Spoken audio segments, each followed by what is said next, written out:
You know what I miss? What? When we used to start our episodes with Welcome back to the pod. Welcome back to the pod. yeah, that's what I miss. Welcome back to the Skin Scoop Aestheticians Unplugged. I'm your host, Lexis Hudson. And I'm your host, Madison. And today we are talking about navigating skincare during pregnancy and postpartum. You know how we should start? I want to sound like a news anchor. Okay. I was thinking more like T-Pain. Like, ooh, ooh, ooh.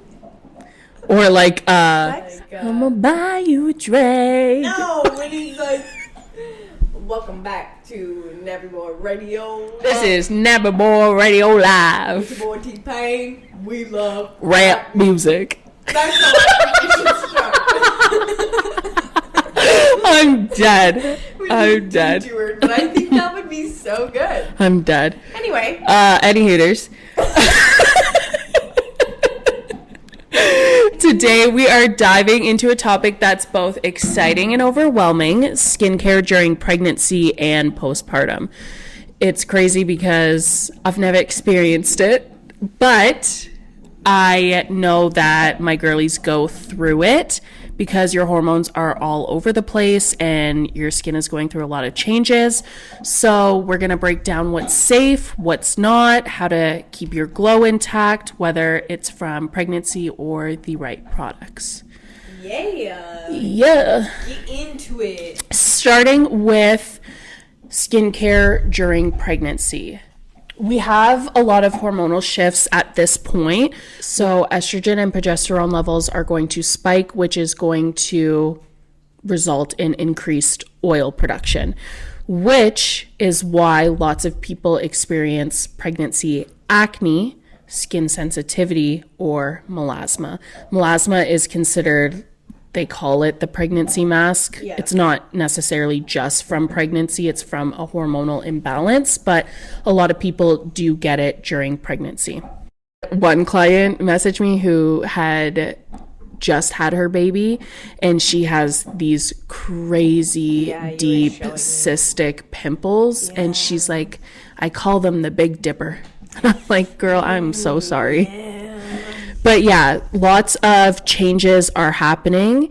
Even if you haven't even if you aren't someone that normally breaks out, it is still common to notice breakouts in areas like the jawline and the cheeks. Yeah. Or increased blackheads, more noticeable. Oily, especially, yeah, like even someone that isn't necessarily oily to begin with, that progesterone really does make your skin like oily. So some people are like, I'm slick. So I'm feeling like we should get pregnant in the summertime. When we already have a lot of oil? Yes. So we're just going to be like fucking McDonald's fries. Yes, because I'm thinking in the wintertime, your body tries to like you create more oil because it's so dry, which leads to more acne. We're both acne prone. Like, what if we just slick it? Like, what if we're just slick because it's hot and slick because we're pregnant? I think that's why most people that have summer pregnancies are miserable. Okay, so we should do fall winter. Like, I want to have my baby right before the summer. I think that would be lit. Okay. So like fall, right? Okay, so we're having babies in April? I want to have a baby in like, the months that I would like to have a baby are September, October. That's probably as late as I would do. Yeah. As I have like full say in this.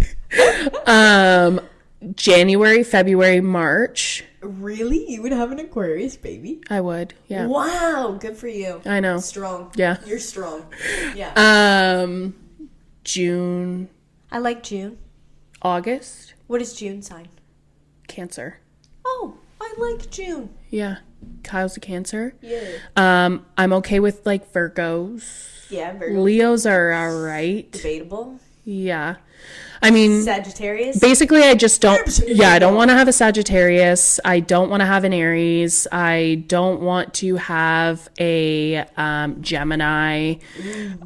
Taurus, they're funny. I'm okay with that. That's May. Okay, so we're having fall pregnancies. Yeah.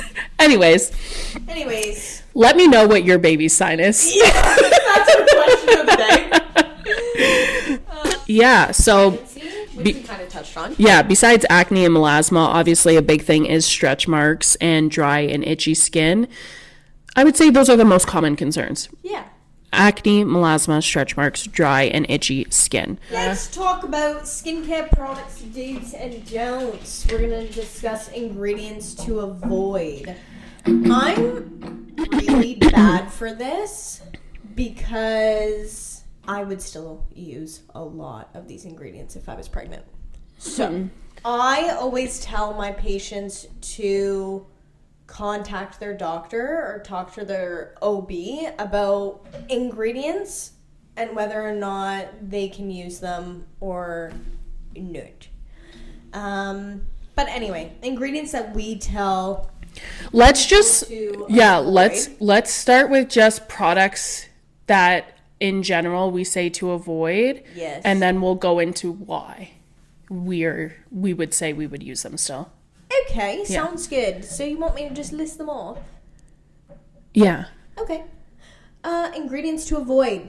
Number 1, retinoids. Retinol, tretinoin, salicylic acid, hydroquinone, chemical sunscreens. Always avoid chemical sunscreen.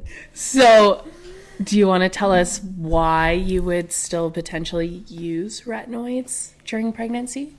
Why I And this is, personally... I think we have to preface by saying we are not doctors. We are not like medical professionals in that sense. And this is not me or Madison trying to tell you what is best. You have to consult with your doctor and go off of what they say, but we are just going off of science and backing. Yeah. Like at the end of the day, if it doesn't really, if it's not a huge concern, or maybe it is, like if it's not a huge concern for you to cut it out, then better safe than sorry. But it's not, it doesn't need to be demonized the way that it is, because it can still be safely used without the potential of birth defects when it comes to retinoids. Yeah. Sorry. So I'm going to say what I would use. I am not a doctor or a derm. I am just a pretend pregnant lady right now. Okay? So retinol, I would still use retinol. There's a higher percentage of vitamin A in your prenatal vitamin than there is in an actual retinol. The skin is also a barrier and a protective layer to all your organs. Like, it's a lot harder for ingredients to get into the skin than people think. So, like... And not only that, but the study that was done that showed potential birth defects with retinoids was Accutane. It was with oral vitamin A, which is completely different. And the reason that they say to avoid it during pregnancy topically is because ethically they can't provide that study. They can't do that. So they're just going to tell you it's better to be safe than sorry and to avoid. I do know lots of doctors that would still say, you know, it's okay for you to use it. At the end of the day, that's a decision for you and your doctor. So I would still use retinol. It's a topical. I'm not ingesting anything, not entering the bloodstream, and I still need that cellular turnover, even though I haven't been using my retinol and I'm crusty. Okay. Rude. Salicylic acid. Salicylic you are still allowed to use as long as it's below 2%. So you could, for example, use the complexion renewal pads by Zeo Skin Health, but they would recommend you not to use the acne pads. Yeah. That's point blank period. Yeah. Hydroquinone? No. I wouldn't use hydroquinone. I wouldn't use I wouldn't even use... to begin with. Yeah. If I was not pregnant, if I was pregnant, I wouldn't. That's a no bueno for me. And chemical sunscreens, I wouldn't touch that with a 10-foot pole. Yeah. Ever. And the reason for chemical sunscreens is oxybenzone, which is an endocrine, so a hormone disruptor. Now, ingredients that are safe are going to be your vitamin C's, which is good for an antioxidant boost, hyaluronic acid, niacinamide, mineral sunscreens. For alternatives, for if you are experiencing acne, I would recommend sulfur mask. I would recommend the complexion renewal pads still. I would do Actrol powder by DMK is great. Their Hailderma is great. There's a lot of different options for someone that is experiencing breakouts during pregnancy. Mm-hmm. Even if you didn't want to, let's say, use something like a retinol and a salicylic acid. Mm-hmm. Now, when it comes to pigmentation during pregnancy, instead of using something like a hydroquinone or a retinoid, you can go for something like a kojic acid. Those are going to help safely lighten any pigmentation and like prevent... Sorry, go ahead. Prevent... future pigment. Brighter Lives from Zio. Mm-hmm. And can you use the Illuminate? Mm-hmm. Beautiful. Yeah. Yeah, so both of those have TA, which is also something that you can use. And I just want to add that if you are experiencing breakouts with pregnancy, really pay attention to what vitamin C you're using. Because could be vitamin E in it, just cause more breakouts. Mm-hmm. So just pay attention. Yeah, if you are using a vitamin C. But yeah, those are safe to use. And then I think that's... talk about postpartum skin changes. Okay, postpartum skin changes. So, once you've had your little beautiful bundle of joy, you are going to experience the hormone crash. So lovely. Yeah. Continue. So you have this beautiful baby and you're so happy. You're so happy, but you're so overwhelmed. And on top of being overwhelmed, you're experiencing a hormone crash, which obviously we see people with postpartum depression and stuff like that. But essentially, we are going to experience a drop in estrogen, which is going to equal dryness, dullness, increased shedding, postpartum acne flare-ups due to that hormonal readjustment. So basically, you can experience acne while you're pregnant, and you may experience acne postpartum. Not only that, but 50% of postpartum women report hair thinning and increased skin sensitivity. Oh my. So like, you might be going through it. Not to say everyone is going to, but this is just something that you may experience. And if you are experiencing it, it is totally normal. And that's why we're doing this episode, so you have things to relate to and know how to combat it. Yeah. Essentially. We're here to help. Mm-hmm. Once your hormones are hitting the brakes, there's that sudden drop. Postpartum skin is essentially like a reset button. Now, when you have that reset, that doesn't mean that your skin is going to be where you left off post or pre-pregnancy. So it is completely normal to experience new skin conditions like melasma that linger after pregnancy. What treatments can you do while you're pregnant? What treatments can you do if you're breastfeeding? I'm not gonna lie, there's not a whole lot that you can do while you're pregnant. You can't do laser treatments, you can't do microneedling, you can do pregnancy safe facials. There are some providers that do hydrofacials by subbing out certain parts of the facial, but just to be safe, I would say it's not pregnancy safe, and that is what hydrofacial says themselves. You can do enzyme facials by DMK. during pregnancy, and you can also do it while you are breastfeeding. Have you seen people microneedle while pregnant or breastfeeding but with no numbing? No. I've been seeing this a lot lately. It's not even the numbing though. It's the fact that you are going to have a slower wound healing response while pregnant. So that just doesn't really make sense in my head. I've been seeing it a lot. That's actually also barbaric.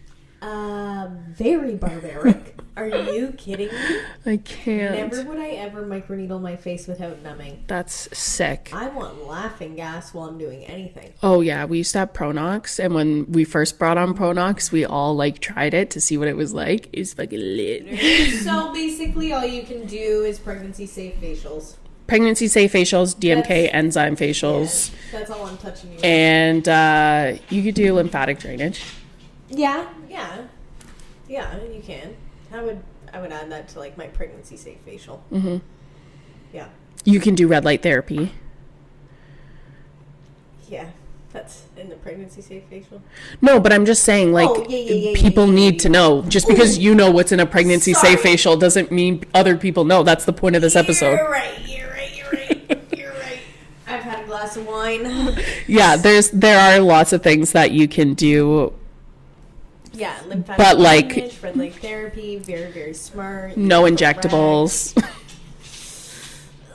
I'll literally cry when I can't get Botox. What are your tips for managing skin changes pre-pregnancy, during pregnancy, and post? Go to an esthetician and speak to your esthetician and figure out a plan between the two of you. Don't trust things on the internet. Stop watching TikToks. Stick to gentle, minimal routines. You don't have to be doing the works. Prioritize hydration inside and out. When it comes to stretch marks, they are very genetic. Mm-hmm. But there are things that you can do to help minimize them. So just keeping hydrated and also moisturizing all areas are really, really good. Exfoliation, hydration, put an oil on top, maybe add a layer of Vaseline, an occlusive, saran wrap that baby belly at night. Use tape. Ooh, yeah. Tape that belly up. Yeah, tape that belly. Oh, yeah.